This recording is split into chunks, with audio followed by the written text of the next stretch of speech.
Was me. Yeah. Just checking. Twice. Twice. Yeah. Right, I'm gonna do it. Can you one more time? Someone say Barnes & Noble. Woo! There we go. Okay. Nice. All right, we're good. All right, who has the Barnes & Noble or the Nook app? Who has the Nook app on their devices? Who's got the Nook app? Nook? Okay, well, we can't start until everyone downloads the Nook app. Everyone, we'll sit down and wait till they download the app. Yeah, Okay. I think so. All right, well, No, seriously. She Seriously. might not be kidding. Yeah, I'm not kidding. Okay. Hi. Hi. As we get into the Nook, tell everyone quickly what you do at Barnes & Noble. So my job, I'm Vice President of Marketing for Nook by Barnes & Noble. How many of you think Nook is a device that you buy? Okay, how many of you have downloaded the app since I said there was an app? Okay, seriously? What kind of crowd is this? Well, you got to educate us. That's why you're here. All right. So I'm Vice President of Marketing for Nook by Barnes & Noble. For those of you who don't know, Nook is so much more than a reading device. It's actually a content services platform that brings you over 4 million books, magazines, comics, graphic novels, videos, and apps to your Android, iOS, or your device. And what's really interesting about Nook is 5 years ago, Nook started as the premier device, and we were beating Amazon. We were ahead of the game. Apple didn't have anything out that was even comparable. And over the years, the adoption of tablets and e-readers and EPD devices, the black and white devices, has changed. Everybody's got a smartphone right now, so Nook has subsequently changed as well. And so has our stores at Barnes & Noble.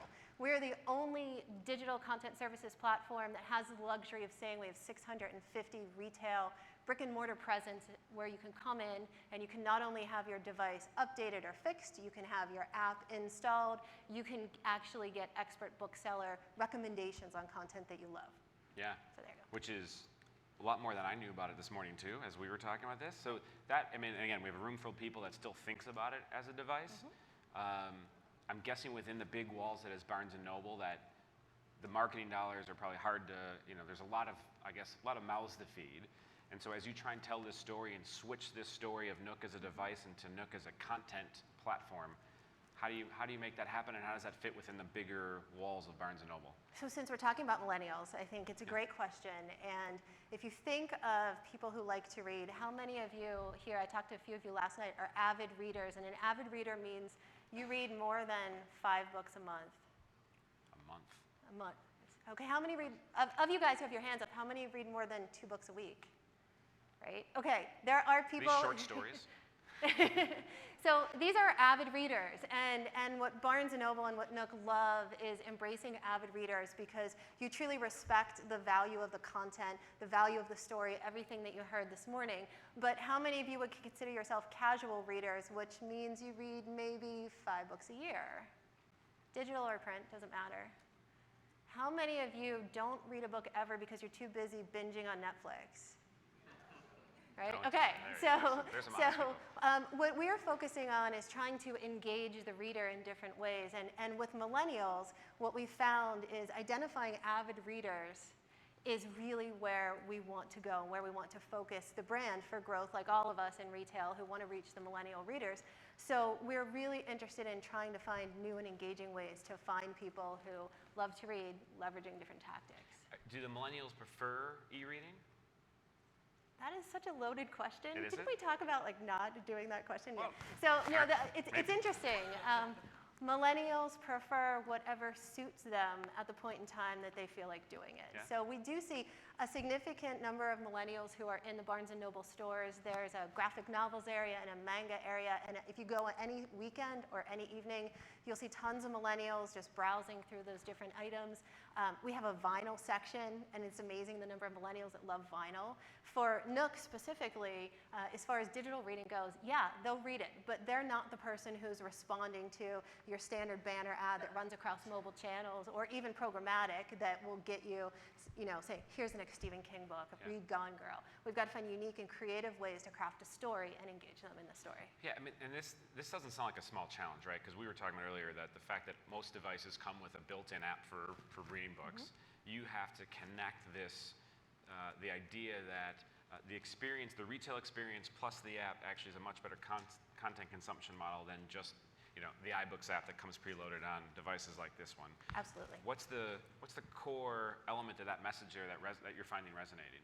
So I think It's a great question. The core area that we find resonating is almost to start with a gamification scenario. So we just launched today this great mobile ad where it's got characters of books. Some of them you might know, some of them you might not know, but you're asked to take the character and put them back in the book. The character's escaped. So when we can find things that start to engage you at a really basic level, or when we can send you short snippets of stories that try and get you more interested in what else we have to say, then that usually helps. If you come into the stores, it's an amazing experience. So pick a book. I'm a nonfiction guy, is that all Okay, right? yeah. I recently read Flash Boys. Okay, so Flash Boys. Yeah. So if you go into Barnes & Noble store and you talk to a bookseller and you say, I love Flash Boys, they're going to ask you why. What are 2 reasons why you love the book? I think really relevant to our industry, as people that work with me know, I've been talking about it way too much, and a ridiculously well-written story.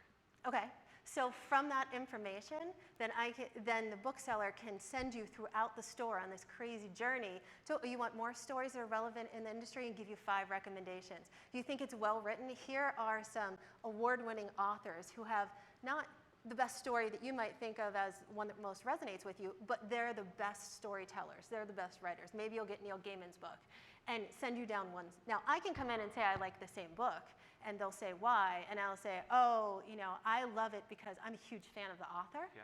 So they'll say, oh, here's other authors that you might like. So it's this unique individual experience that really is a journey that takes you on a story. And from a millennial perspective, what we're seeing is millennials are truly no different than any other segment that we're marketing to, but they grew up on stories. They grew up on engagement-based entertainment, and they need those stories to resonate with the brand. So the more that we can do storytelling to bring you in and entice you to learn more, the better off we are. Yeah, makes sense.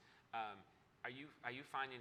I think you kind of referenced this a little bit, which is you're going with the snippet model, right? Which is if I can get you to do a little bit, then you're likely to download more. So is that kind of a freemium story, a strategy that was grounded in going after millennials, or is that something that is kind of works overall? No, it's called marketing. Marketing. Yeah. Marketing 101. So it's really, obviously, before you buy anything, a book, a magazine, a graphic novel, you're going to want to read what it's about, because unless your friend told you have to buy Gone Girl, you're not going to buy it.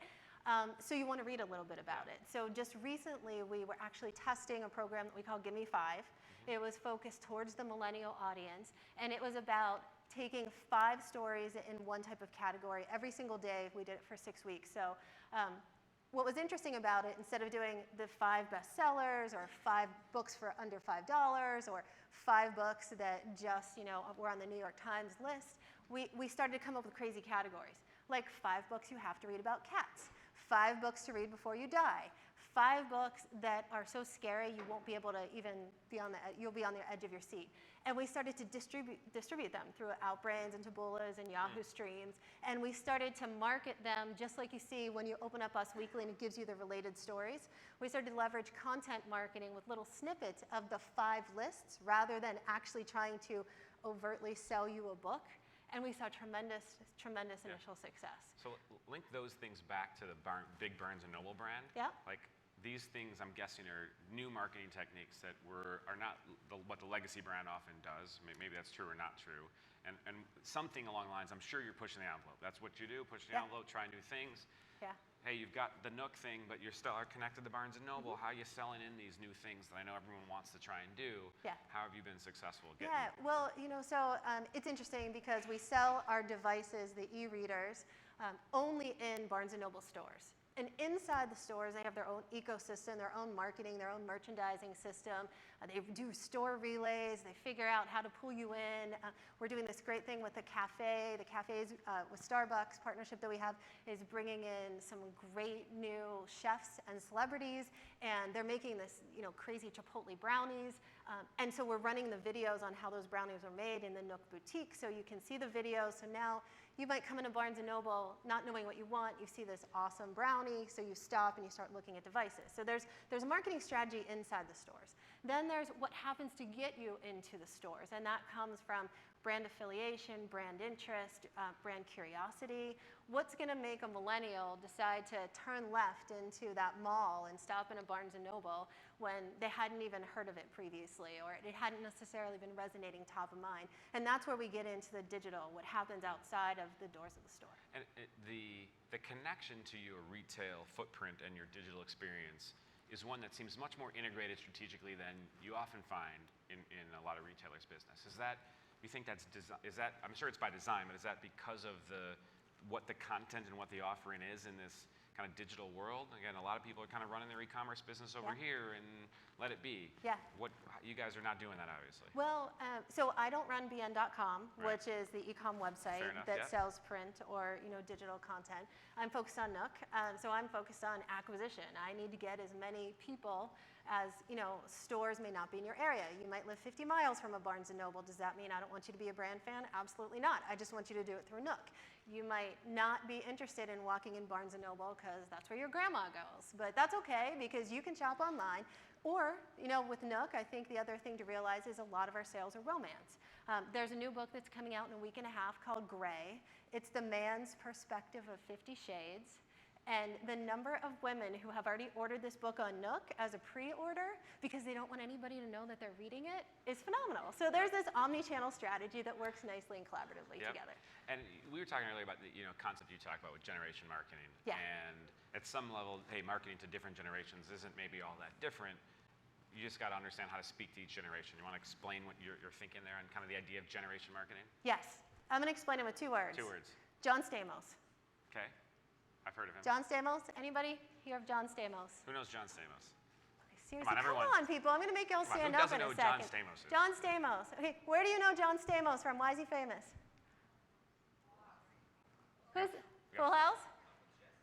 Uncle Jesse. Anybody else? Yogurt. We got yogurt. Yogurt? Who said yogurt? Jesse.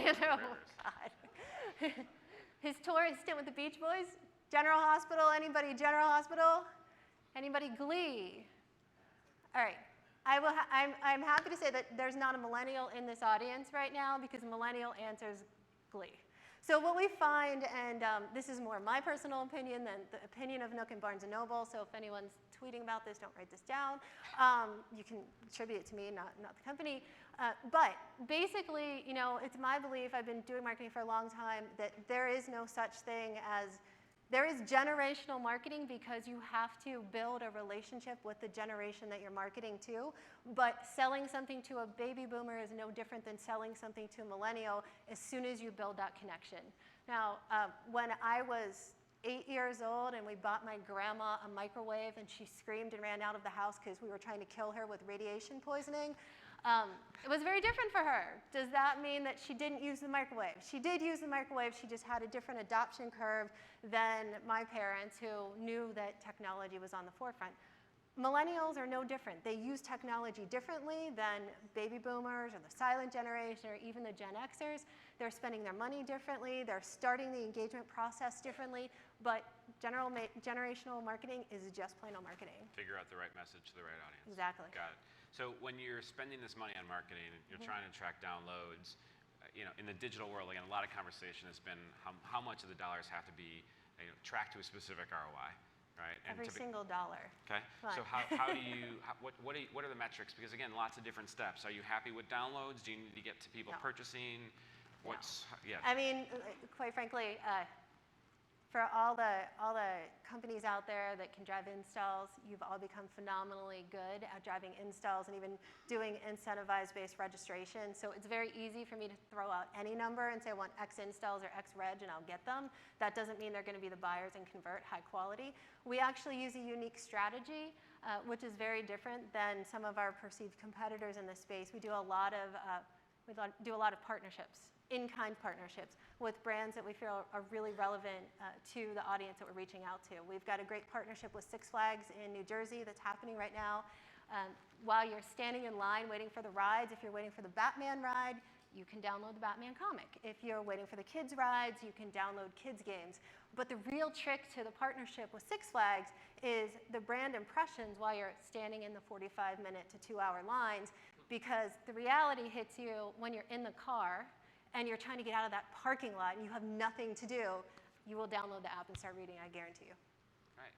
So this is interesting because what you're talking about doing a lot of things which I think for legacy brands would feel uncomfortable. Okay. Again, you've clearly carved this space somehow to make this all possible.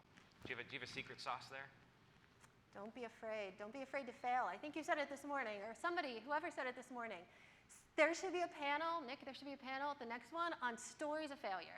If everyone stood up here and told 3 things that were disaster, went horribly wrong, we would all get so much out of it. Don't be afraid to fail. What are the 3 things that went horribly wrong? Oh my God. Let's see.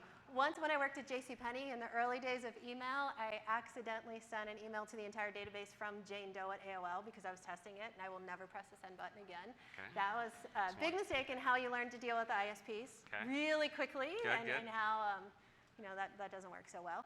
Let's see. Another disaster was, I'm trying to think of a Nook and Barnes & Noble disaster. I don't know. I'll think of some. You'll come back. All right. We're going to open up the floor for questions. Let's do it. Perfect. If you guys want to start, we can pass around some mics.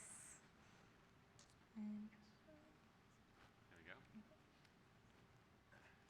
Hey, thanks for coming out. I'm really curious about why you guys so explicitly, because it's such an innovative product and you're diversifying in technology, keep it tied to the legacy brand, and then how you start to identify, make sure you don't step on the toes of when you're targeting more of a Barnes & Noble audience versus a Nook, because clearly avid readers is kind of going to flow throughout. So why is that legacy brand so important? Does it ever make sense to depart from it, and how do you kind of work together in that? That's a great question. Why is the legacy brand so important? So I've only been at Barnes & Noble and Nook for a year.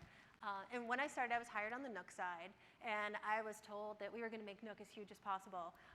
And we were told that Nook is the cool side of the brand. So don't write this down anywhere on PR. My PR people will kill me, okay? So basically, what we learned was Barnes & Noble, you have got to have a lot of respect for Barnes & Noble. Barnes & Noble as a brick and mortar entity that is built off of the most amazing and incredible authors and insights about the writing industry, there is nothing truly like it. So while I can walk in as this hotshot tech marketing chick who's gonna go and do app installs all over the sun and do partnerships with Samsung and everybody else, it really comes down to the core aspects of the brand, and the brand has so much power in actually moving the industry forward and creating trends and affecting trends and really just getting behind great authors. And Neil Gaiman recently spoke at, which you saw his video earlier today, he spoke at one of our conferences. It's incredible. When you see these authors speak, you just absolutely become enamored and fall in love with reading, even if you don't think you do. Great. Time for one more question. Anyone? Avid readers. Well, I have one if no one else does. How are you guys setting yourself apart from the Kindle? Amazon big competition, as we learned. That's a great question. So what Barnes & Noble does not have is we do not have Barnes & Noble Prime. We do have Barnes & Noble membership, but we sell books. We are focused on books. If you go on YouTube and you type in Barnes & Noble, of course, you'll see the first Barnes & Noble TV commercial from the 70s, which defines Barnes & Noble's space in selling books that nobody else carries. And that's hard because Amazon sells everything. And so it just is convenient. And I read a study somewhere that Amazon really doesn't necessarily care about Kindle buyers from a book standpoint because it just means that they will spend more money on general Amazon products if they can bring you into that Prime space. I don't know if that's accurate or not, but it's something that we do have to compete with. The way that we compete with Amazon or iBooks or anybody else is really to establish that trusted bookseller connection and the fact that we really care about you and who you are and what you're reading, and we're not just selling units. Great. Well, thank you. We're out of time, but it's great having you guys. Thank you.